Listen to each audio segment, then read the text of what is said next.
ये सब एक लंबी और बोरिंग स्कूल डे के बाद हुआ। जब मैं घर वापस आ रहा था, मैं काफी एक्साइटेड था क्योंकि आज फ्राइडे था, मतलब नेक्स्ट डे स्कूल नहीं था। जब मैं अपने घर के पास पहुंचा, मैंने देखा कि हमारा गराज डोर खुला हुआ था और लाइट्स ऑन थी। डैड उसी दिन बिजनेस ट्रिप पे निकले थे, तो मैंने सोचा शायद उन्होंने जल्दी में गराज बंद करना भूल गए होंगे। मैंने ज्यादा सोचा नहीं, लाइट्स ऑफ की और गराज डोर क्लोज कर दिया। उसके बाद मैं थोड़ा वीडियो गेम्स खेलने लगा और एक मूवी देखी। मॉम अपनी फ्रेंड के घर गई थी, तो पूरा घर सिर्फ मेरा था। रात हो चुकी थी। मैं किचन में गया एक ड्रिंक बनाने, और तब मैंने देखा कि गराज की लाइट्स फिर से ऑन थी। मुझे लगा मॉम वापस आए होंगी और लाइट ऑफ करना भूल गई होंगी, लेकिन दिल के एक कोने में एक अजीब सा डर था, कुछ तो गलत था। मैं दोबारा गराज गया और जैसे ही अंदर घुसा, मैंने देखा कि डैड के वर्कशॉप के सारे ड्रॉवर्स खुले हुए थे और उनके टूल्स इधर उधर पड़े हुए थे। तो वहां कुछ ढूंढ रहा था। मुझे लगा मॉम ने कुछ निकाला होगा, पर मुझे याद था जब वो शाम में थोड़ी देर के लिए घर आई थी, तब उन्होंने गराज में जाने की कोशिश भी नहीं की थी। अब मैं सच में क्रीप आउट हो गया था। मैंने कुछ नहीं देखा, तो मैं जल्दी से घर के अंदर आया और गराज का डोर लॉक कर दिया। मैं टीवी देख रहा था, तब पीछे से आवाज आई। गराज के डोर का नॉब जोर जोर से हिलने लगा। मैं शॉक में उठ गया और डर के मारे सीधा दूर की तरफ देखता रहा। जो भी था वो अंदर आने की कोशिश कर रहा था। जब वो डोर नहीं खोल पाया, तो उसने जोर से चिल्लाया और डोर पे जोर जोर से मरने लगा। मैं पैनिक में सीधा ऊपर भागा और अपना फोन उठाया। मुझे लगा मुझे घर से निकलना चाहिए और बाहर जाके पुलिस कॉल करनी चाहिए। एड्रेनलिन के चक्कर में मुझे पता भी नहीं चला कब नीचे से वो सब बैंगिंग नॉइजेस बंद हो गई। मैं नीचे आया और फ्रंट डोर की तरफ गया। गलती से लिविंग रूम के थ्रू जाना पड़ा। बाद में सोचा मुझे बैक डोर से निकलना चाहिए था, पर मैं लकी था क्योंकि जैसे ही मैं लिविंग रूम में घुसा, मैंने इंट्रूडर को देखा। वो एक बड़ा सा आदमी था और उसके हाथ में एक्स था, जो उसने मेरे डैड के वर्कशॉप से उठाया था। उसका बैक मेरी तरफ था और वो एक आर्म चेयर के पीछे कुछ देख रहा था। शायद टीवी की आवाज ने मेरी फुटस्टेप्स छुपा दी थी। मैं वापस ऊपर नहीं गया, बहुत बड़ी गलती होती। सीधा मुड़ के बैक डोर की तरफ दौड़ा और घर के बाहर निकल गया। थोड़ा दूर जाके मैंने पुलिस को कॉल किया। उन्होंने कहा वो 5 मिनट में पहुंच रहे हैं। मैं फिर अपने नेबर के घर चला गया, जो मेरे डैड के क्लोज फ्रेंड थे, और वहां वेट किया जब तक कॉप्स आए। पुलिस ने पूरा घर सर्च किया, लेकिन जैसे मुझे डर था, वो आदमी गायब था। उन्होंने देखा कि उसने एक्स से गैरेज डोर तोड़ने की कोशिश की थी। डोर काफी फ्लिमजी था, कुछ स्विंग्स में ही टूट जाता। मैंने मॉम को कॉल किया और जैसे ही उन्हें पता चला, वो तुरंत घर आ गई। उन्होंने मुझे जोर से हग किया और थैंकफुल थी कि मुझे कुछ नहीं हुआ। मुझे अब तक नहीं पता कि डैड ने सच में गैरेज डोर ओपन छोड़ा था या इंट्रूडर ने समहाउ उसे खोला था। लेकिन एक बात पक्की है, जब भी घर छोड़ो, सब डोर्स चेक कर लो और लॉक कर दो, क्योंकि honestly it's a scary world we live इन।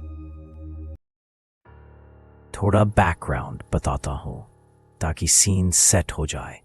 मैं एक ऐसे घर में रहता हूं जो सीधा एक कल्दे सैक डेड एंड स्ट्रीट के सामने है, और उस कल्दे सैक के आगे एक घना जंगल है जो माइल्स तक फैला हुआ है।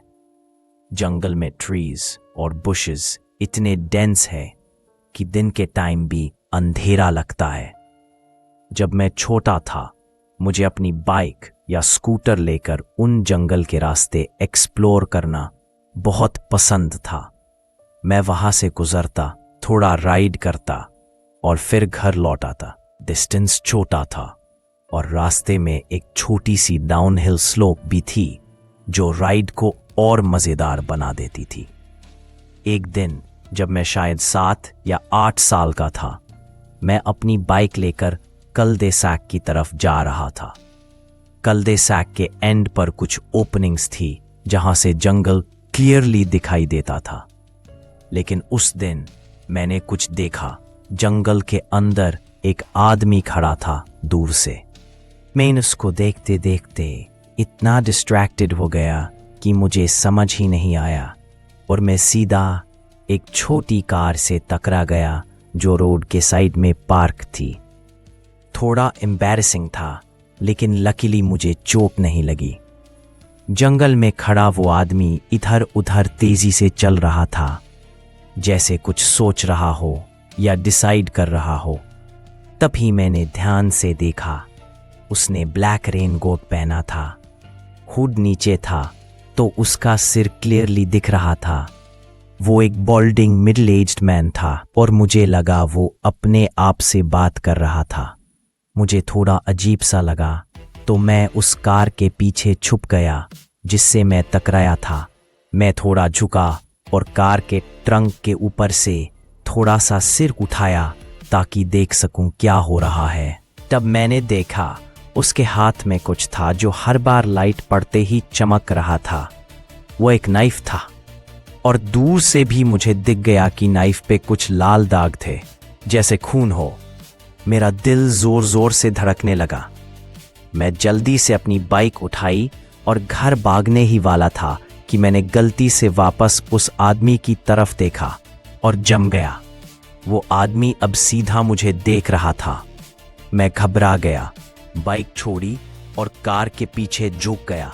बाइक गिरते ही एक लाउड मेटालिक क्लैंक हुआ। उस आवाज के बाद मैं बस चुपचाप सांस रोककर बैठा रहा, शायद 30 सेकंड्स तक। फिर मैंने धीरे से अपना सिर उठाया। वो आदमी अब भी वहां था, सीधा मुझे घूर रहा था और फिर अचानक वो मेरी तरफ दौड़ने लगा, एक पगलों जैसी चीख मारते हुए। उस पल मेरी जान निकल गई। मैं तुरंत अपनी बाइक पे छापा और जितना तेज पेडल मार सकता था मारता गया। जब मैं रोड के एंड तक पहुंचा, मैंने पीछे मुड़ के देखा। वो पगलों आदमी वापस जंगल की तरफ जा रहा था। मैं घर आया, डिनर हुआ, पर मैंने किसी को कुछ नहीं बताया, ना मॉम को, ना डैड को, ना बहन को। मुझे डर था कि अगर मैंने बोला तो वो मुझे कल्ड सैक तक राइड करने नहीं देंगे। और उस टाइम बच्चे वाली सोच थी, फ्रीडम मेरी सेफ्टी से ज़्यादा इम्पोर्टेंट लगती थी। आज उस बात को 10 साल हो गए हैं। हम अब भी उसी घर में रहते हैं।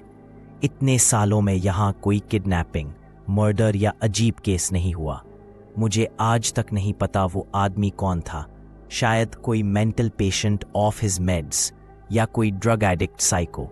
जो भी था, मैं बस खुश हूं कि उस दिन मैंने उस आदमी को और उसके नाइफ को नज़दीक से नहीं देखा।